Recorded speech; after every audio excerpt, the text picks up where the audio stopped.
魚人參山藥的秘密。山藥又叫做淮山、淮藥，而淮係指中國嘅淮河流域，包括河南等地區。魚人參嘅山藥係產自河南，係當地嘅道地藥材，聞起嚟冇刺鼻嘅硫磺味，摸上手質感自然，唔會有蠟質感。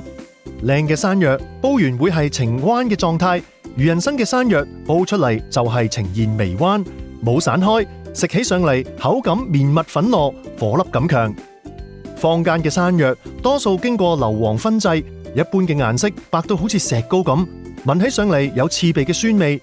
因為供應商多數會使用硫磺燻蒸，用嚟防蟲、防霉同埋美白藥材。